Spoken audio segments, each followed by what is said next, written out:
Hello Aquarius and welcome to your August 2026 monthly horoscope. My name is Justyna. Welcome to my channel. If you're a returning viewer, welcome back. Alright, so today we are going to look at some of the most important events happening in the month of August, and I'll tell you how they may influence your sign on a deeper level. This horoscope is most accurate for your ascendant sign, also called the rising sign. However, you can also watch it for your moon sign or your sun sign if you wish, just to get a bigger picture and to get a wider perspective upon your life. So thank you. All right, so we start with Chiron, the wounded healer, stationing retrograde in the sign of Taurus on August the 3rd. This is happening in your fourth house, your home life, your family life, your emotional foundations, your roots, where you come from, your inner sense of security as well. So this is Chiron influencing this area of your life in a retrograde motion until the 18th. At that point, Chiron will re-enter Aries until early 2027. So we just have a tiny little influence of this retrograde in your fourth house. And Chiron retrograde could make you review, reassess your home life, your home situation, your living situation, your sense of safety, your sense of security, your sense of belonging as well.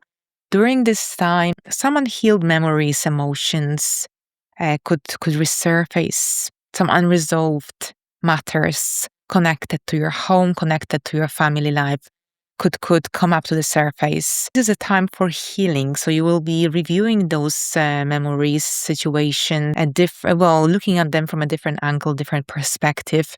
And this is a chance for healing, releasing those emotional wounds. Now, at the same time, this energy could also make you question your home, question your roots, your sense of belonging.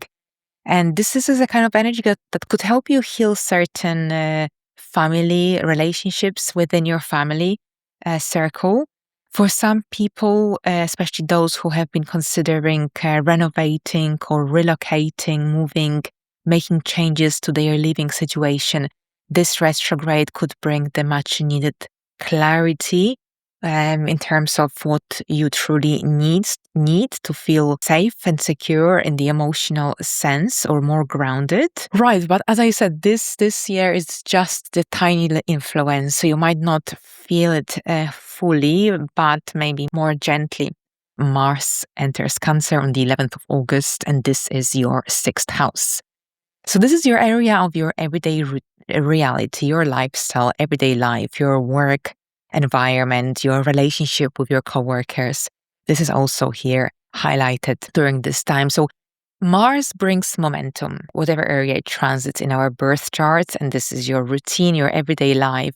So it's a very energizing and motivating energy that could really motivate you to become more organized, more productive, more efficient on a daily basis, or perhaps at your work, for instance, as well. This energy could bring new opportunities as well for work. But at the same time, watch out, because your workload could equally increase. So more responsibilities, more projects, more deadlines. So this is a time to manage your time wisely and effectively, so that you don't reach a point of exhaustion or a burnout. Because Mars in Cancer feels slightly uncomfortable. There's a great tendency here in this area of life to overcommit, to overpromise, and to put your needs second, which can lead to exhaustion, to frustration as well, because your motivation is very high, your energy is high, but you might sometimes overcommit, commit to too many things at the same time, and then later regret. It might be too late to perhaps change things around, and for this reason, it's essential for you. It's essential to manage your time effectively.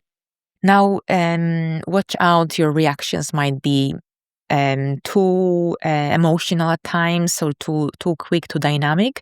So at the same time, make sure that you look after your well-being as well, that you implement physical activity to your daily life. Otherwise, you might actually end up feeling quite frustrated or drained very quickly if you don't find a healthy balance throughout the duration of this transit. Now, on the 12th, on the other hand, we've got a solar eclipse happening in the sign of Leo. It's a South Node solar eclipse in your 7th house. So this cycle is extremely, extremely important for your relationships because it activates your area of marriage relationships. We had one eclipse of this cycle already back in February. And these eclipses will keep on reoccurring every 6 months until early 2028. So a solar eclipse brings new beginnings, a new chapter in your life.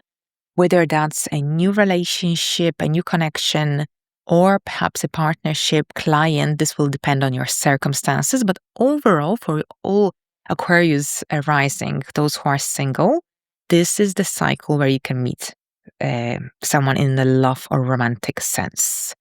This is the kind of energy that can help you to form important relationships, important alliances, important partnerships.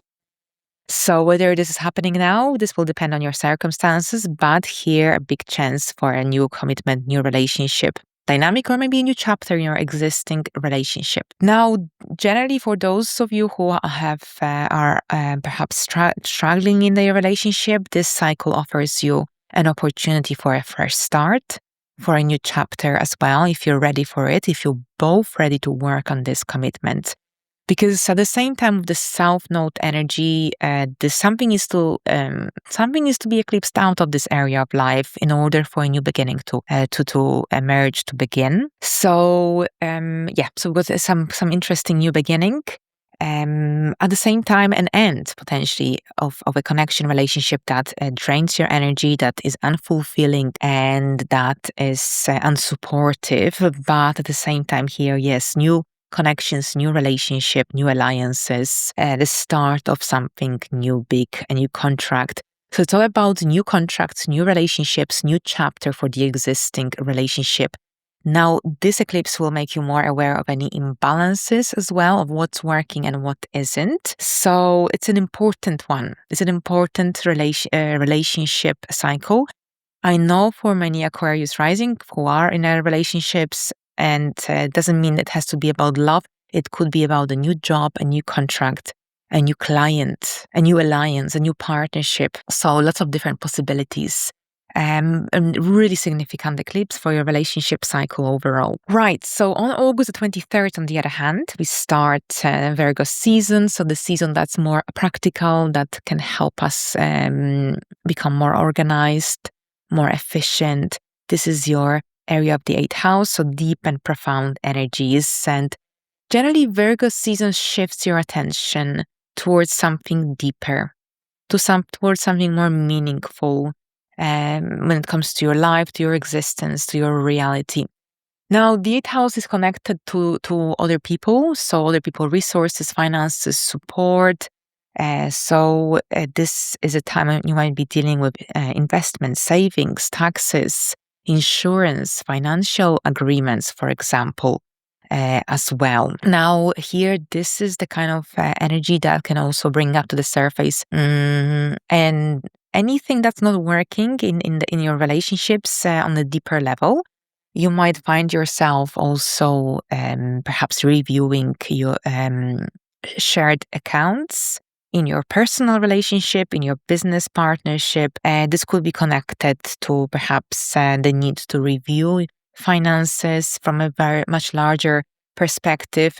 This is generally a good time for simplifying, for dealing with complexities in your emotional, in your financial, in your intimate life as well. All right, at the same time, this transit can also make you more interested in matters connected to life after death, healing, psychology as well. Maybe you need an insurance for your car, for your health. This is also this kind of time of the year when these sort of topics might be of your interest. On August the 27th, we've got a Mercury and the Sun Cazimi in Virgo at 4 degrees. This is happening in your 8th house. A very important eclipse, a very important conjunction, because this conjunction happens after the Mercury is now in a direct motion in the sign of Virgo, the day after we have a lunar eclipse in Pisces at the same degree as this Cazimi, but in the opposing sign of Pisces in your second house. So with the Cazimi in your 8th house, this could be a day of some important insights, intuitive flashes of intuition. Overall, ideas, write things down. There's a lot of profound energy here that can really help you to solve a problem you've been contemplating or find a solution to something that has been on your mind. Maybe this could be connected to a new idea, goal, support, news, and that comes through other people as well.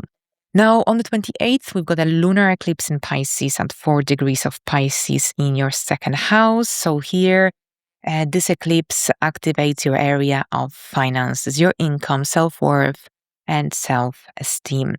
Now, this eclipse is connected to a new moon that took place around 18 months prior to this eclipse.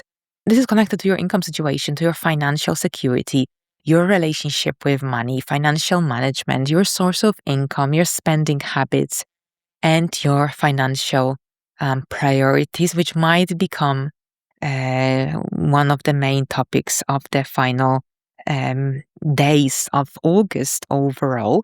Remember, lunar eclipses are not about new beginnings, unlike solar eclipses. They are about culminations, turning points. They bring a lot of clarity. And remember, eclipses are generally much, much stronger than a regular new or a full moon, 5 times stronger. They are like lunations on asteroids. They tend to speed things up. So whatever happens during the eclipse season would have happened anyway. Eclipses simply accelerate the timeline. So this eclipse could bring a turning point in your income story, in your income situation. It could be connected to a major financial decision you'll be making, maybe changes to your income, a new job, for instance, as well. But this is also a chance to redefine your relationship with money. Let go of any habits that don't serve you, don't support you anymore in the financial sense.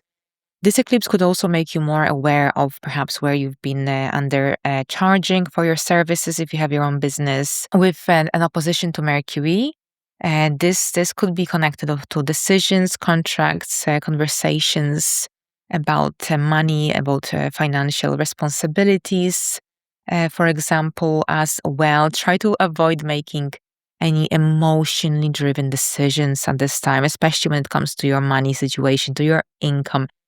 Give yourself some time, a couple of days if needed, to assess the situation, to assess all the facts, to see the pros and cons. This is a time for sitting down with any financial arrangements that you might be making around this time. So thank you so much, Aquarius. I wish you a productive month, and until the next time, bye for now.